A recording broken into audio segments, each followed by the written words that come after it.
Good evening or afternoon, everyone. Hope everyone's had a great weekend. Certainly been a hot one for the people that are viewing from Brisbane, or I know there's a few people that watch from Sydney and Melbourne because I get a few messages. They're looking to invest up here. So it's been sweltering and a very hot day. Sam and I ventured out to IKEA. I think it's the second time I've ever been there, so it was very interesting, very packed. I think there's a few people trying to get in there to escape the heat and get into the air conditioning. So we've obviously got our first little one on the way, so very exciting for us. So getting some stuff for his room. We didn't end up actually getting much at all, really. It was a little bit of an interesting mission to say the least, but got us out of the heat. So look guys, today's topic, I'll get straight to it. How to buy your second property. So a lot of people have asked this. They've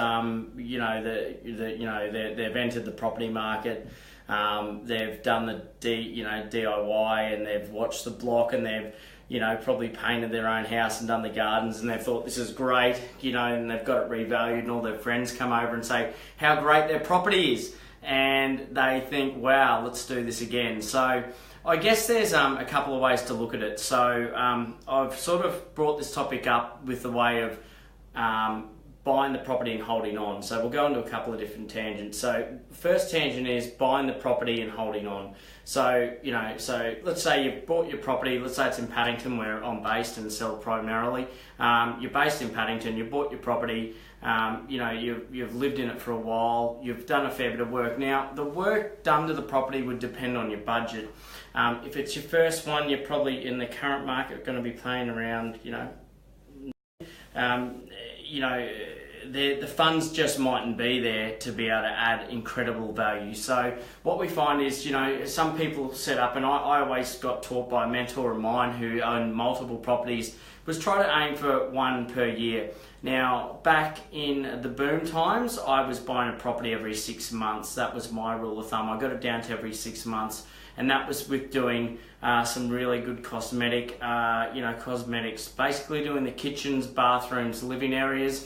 They were the ones to mainly do, and they were really getting good value. And obviously, in a rising market, you're able to add value pretty easily, because you're also adding value which is of a commercial sense, which is the the value to the home, and obviously the home goes up anyway. I mean, in example, I bought a property in Paddington for $287,500, spent some money on it and got it revalued for, I think I spent $15,000 on it and got it revalued for $380. So, obviously there's some ins and outs, but let's call it, realistically, $80,000 or thereabouts. And look, that's a lot back in that day.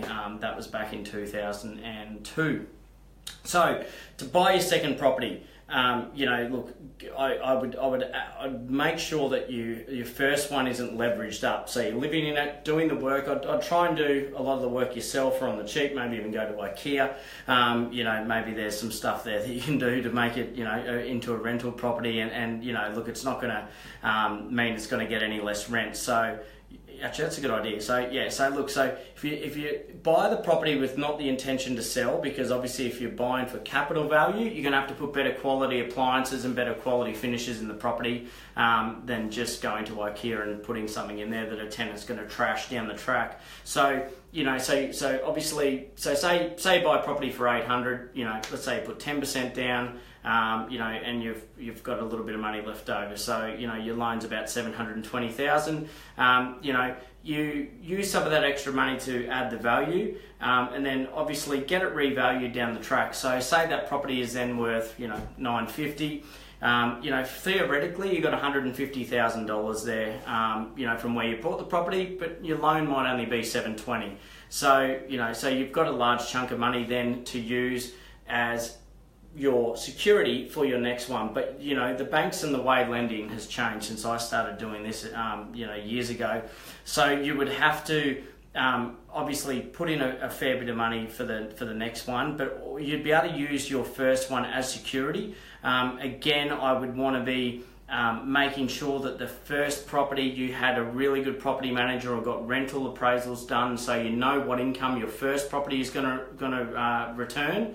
So when you go into buying the next one, you're using that, that say, what do we say, $180,000 buffer into the next property. So that is then going to allow you to use the rental income to keep paying down the loan, or if it is an interest-only loan, covering all the costs at least. You want to at least be covering the rates and the, if you've, obviously it's your first, you won't have much land tax. You want to be covering those costs as well as your loans and your management fees. So you want to make sure that that property is going up in value, but you're not having to put as much out in your pocket. It's definitely the way to go. So that's one trade of thought. And then you can keep replicating and duplicating and keep going on and on and on. And you just got to make sure that you're at least keeping an eye on the loans, keeping an eye on the market, because it's great to hold on to every property, and look, I would wish I held on to every one of mine and Sam's, but you can't. And sometimes you might need to sell one to go into a bigger deal. So always keep an eye on the market, always keep your finger on the pulse. I'd check in every 3 months, if you've got a local agent in your area or a financial advisor, to see what the market's doing. Because, say that property that that we talked about that you paid 800 for becomes worth $1 million, and there's another bigger deal down the road that there's more money to be made of, or it could be a split block where you could, split the block in two. You may, sell that property. Obviously there's capital gains tax, but, obviously you'd have to speak to your accountant for those sort of matters. But, you could sell that property to move it into another one. So that's the first case scenario. So the second one is obviously if you're doing it to sell and buy a second property, because look, in the area that I'm in, we do sell a number of properties to people, look, even in the last few weeks, that have bought properties off me that are now selling their primary place that they're living in, because obviously that's tax-free because it's their place of residence. They're receiving no income on the property. It's where they're living, they're just upgrading. So, they may have paid $1 million or 1.2 for the property. They might only owe 500,000 on it. They may step up into, a $2 million property. So they're taking, obviously, the capital gain and the gap between what they owe on the property and what the sale price is, minus the cost, and rolling that into the next one. I think that's, obviously a really good way of doing things. It just depends on, look, there's many ways of investment. So I'm only talking about property. Someone might, they might understand shares or stocks more, and might want to diversify their money. So again, I'm not a financial planner. I don't claim to be one, so I can't comment on that. So, that's probably, a risk-free way of putting it, because I do see a lot of people that come in and say, look, we're maybe thinking of renting, we're selling, and usually, to be honest with you, they are a family, because, it lowers the risk. If you're stepping up into a $2 million property, I know the loan ratios in Sydney and Melbourne where the property prices are higher. I know that the loans are bigger, but in Brisbane, I think people are pretty conservative. But look, if you want to multiply, you've got to take a few little risks during your life, but, it's probably not the best to take risks when you've got, large school fees and holidays, etc., and you've got a couple of kids. It's probably not the best time to delve into wanting to, try and risk it all to become, a property millionaire. So guys, look, I hope that gives, and the other thing too is with cycles. Look, I think I've already mentioned the property goes in cycles. I mean, I think in the long term, if you can do everything to hold and leave and look, I always look at it, if you've got, someone asked me the other day, how much money, or cash in reserves should you have? I think you're in a pretty decent spot if you have about 12 months in reserve, saying if you own 4 properties and they all were vacant and your own place, and you could live and you could pay the mortgages without anyone in them, pay all the rates, all the outgoings.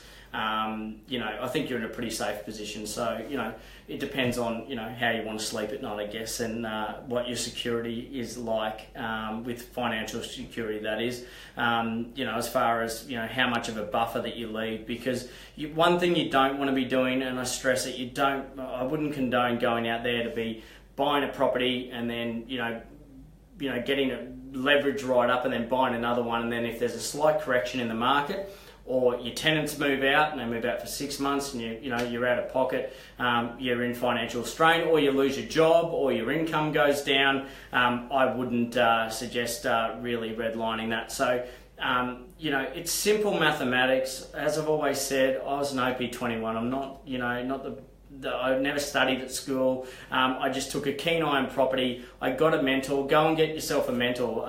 Look, if you like and share this, or if someone that can get a lot out of this, tag them in it. I will be giving an hour coaching session with regards to how I've done it and managed to buy multiple properties, and I can give someone a little bit of a history. I gave someone today that inquired a little bit of a background on how I got started, because they were quite keen to watch tonight, and they just wanted that little bit of information and got a lot out of it. So if you do find that know someone that is in this position, happy to help them out. I'll only be giving one of them out because I'm quite busy at the moment with work and obviously personal life. So look, guys, I hope everyone has a great week. I'm going to wrap it up. Please stay cool. I know Brisbane, we've got a heat wave until about Thursday, and I look forward to seeing you next Sunday. Thank you.